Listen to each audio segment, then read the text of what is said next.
The more time rolls on, the more clubs sniff around Ruben Amorim, the man who delivered a league title to Sporting after so many years of hurt.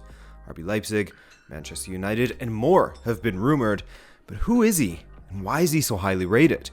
Hey, I'm Adrian, and welcome to Rabona TV. I hope you're doing well. Great to have you back, or great to have you here for the first time for the newbies. Subscribe if you're new, by the way, but only if you enjoy the content, of course. Watch the video, have a think on it, maybe call your parents about it, and then decide whether you want to subscribe for free or not. Anyways, guys, we'll be going through the career thus far of Ruben Amorim, and if you want to know the moment he signs a new contract or with a new club, then our sponsors, OneFootball, have you covered. OneFootball will deliver news directly to you as it happens, and only the news you care about, thanks to the ability to customize your news feed and notifications. Just follow the players, competitions, and clubs you care about and you'll be good to go. Track transfers, get the latest breaking news live, follow matches live with their match trackers, or watch matches live. Yes, they stream matches on OneFootball as well. Use the link in the description for a free download and enjoy life as an in-the-know football fan. All right, to Portugal. Ruben Amorim retired as a player not so long ago, making the young manager all the more impressive. As a Benfica supporter, I knew him well as a player. He was a solid squad player, nothing spectacular, but someone who was always of use and whose supporters adored. Unfortunately, injuries really held him back in his career, but he still managed to win some silverware under Jorge Jesus and had multiple caps for Portugal as well. Was he an international superstar? No. But all things considered, 3 league titles, 5 Taça da Ligas, and a Taça de Portugal is not so bad at all, is it? All of those titles mentioned were with Benfica, bar one Taça da Liga title, which was won while on loan at Braga, thus building a relationship with the club during his stint there. But before he joined them, he went back to Benfica and had a stint with Qatari club Al Wakrah before hanging up his boots at the relatively young age of just 32. Injuries played a big role in his early retirement, and his focus was then on getting his coaching certifications. During the 2018-19 season, he got a job as a manager at Casa Pia, a 3rd division club, but his time with them will be a time that he'll want to forget. Initially, he was suspended for a year, and Casa Pia were fined 6 points due to Amorim not having the proper accreditation or coaching levels in order to manage the club. As a result of this, Amorim resigned in January of 2019 when the punishment was announced, even though shortly after, his suspension was dropped. So with a slightly bruised ego, or at the very least some frustrations with how things went with his first job as a manager, Ruben Amorim went into talks with Benfica to return as their under-23 manager, but ultimately refused, instead opting to join Sporting Braga in a similar role, managing their reserve side in the 3rd division. But that didn't last too long either, not because of any issues with his coaching levels this time, or through failure of his own, but because just over 3 months after he had joined Braga's reserve side, Ricardo Sapinto, the manager of the senior team, was sacked, thrusting Amorim into the spotlight. Just under a year after he had resigned from Casa Pia in the lower leagues of Portugal, he was given the task of righting the ship for Braga, who sat 8th in the table in Portugal at the halfway point of the season, and I mean that's low by their standards. To say that he thrived is perhaps an understatement. His first match in charge in early January of 2020, Braga destroyed BSAD 7-1. In fact, he didn't drop any points until over a month later.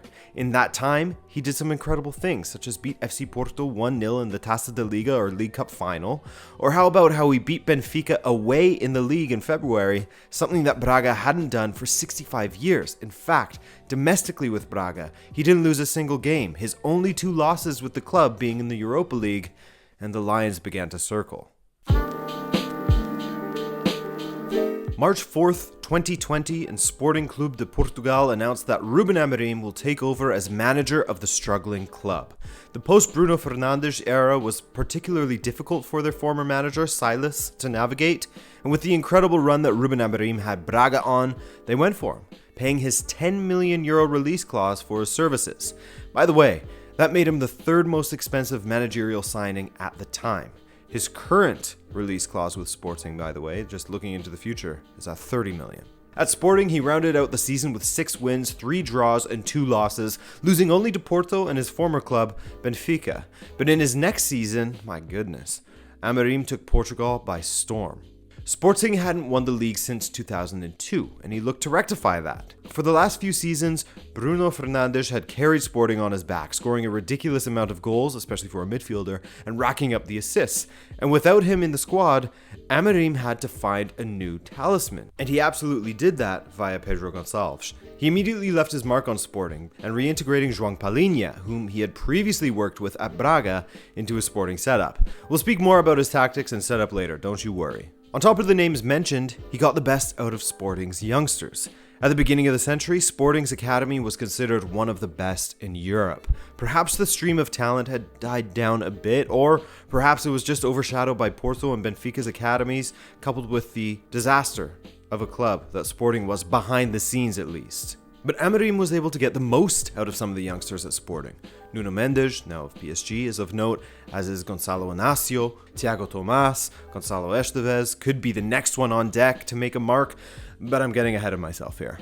Sporting stormed to their first league title in 19 years during the 2020-21 season, losing just once, while picking up a League Cup along the way as well, as Amorim once again won 1-0 in the final, this time beating his former club, Braga, the club he had a fling with, a 2-month fling.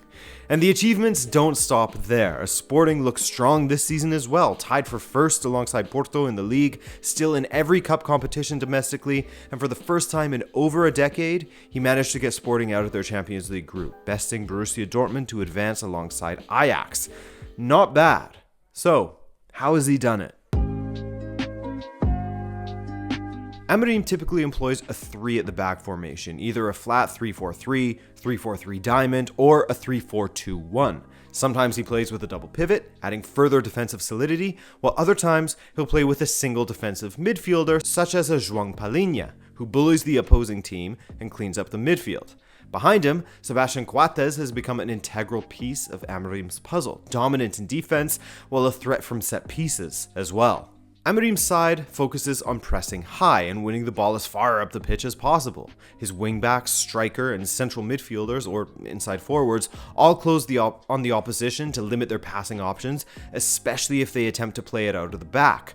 On top of this, they aim to clog the middle, forcing a lot of the opposition's passes to be made wide to players who are isolated. Last season, they sometimes struggled against teams who would overrun the midfield. When they do fail to win the ball high up the pitch, Sporting are extremely capable of being compact in defense, with their 3 center backs closing off any passing lanes between them and the edge of the box, their wing backs marshalling the flanks, and their central midfielders closing down any attempts from outside of the box.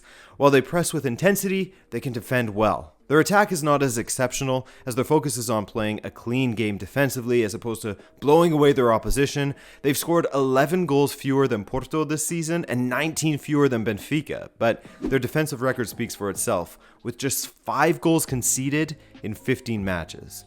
That said, their attack is dynamic. You may remember their match against Besiktas, in which they scored from set pieces, as well as on the counter. Amorim prefers to control the match, rather than sit back and attack teams on the counter. So far, so good for him. Ruben Amorim hasn't been short of gargantuan challenges throughout his fledgling career, and he has risen to the occasion in each time of asking. Take over a Braga side that's in 8th and win a cup final against Porto? No problem. 2 months later, he becomes the 3rd most expensive manager of all time, despite just having 2 months of managing experience at the top level, taking on the very difficult task of getting Sporting, a club that had been struggling, back on their feet. And he did so with flying colors, winning a league title and a cup in his first season, getting them out of their Champions League group in their second season. He hasn't inherited super clubs. He's had to be very, very good at each club he's managed, and thus far, he's yet to let the supporters down. You can see why his name is being associated with clubs in Germany and England, because his career is not so bad for a 36-year-old who will only have been in top-flight management for 2 years in January of 2022. I hope you enjoyed this look into the career thus far, the managerial career, I should say, of Ruben Amorim. He certainly is looking like he'll be the next big thing out of Portugal. And I was going to have a caveat there for saying, at least for managers, but I mean, for players, well, respect to Luis Diaz, I guess. He's going to be snapped up for sure for a pretty penny. But Amorim and Luis Diaz, that's who I hang my hat on as the next big exports out of Portugal. Anyways, guys, this is a drawn-out outro. Thanks for joining me here. I love you, and have a happy holidays. Ciao.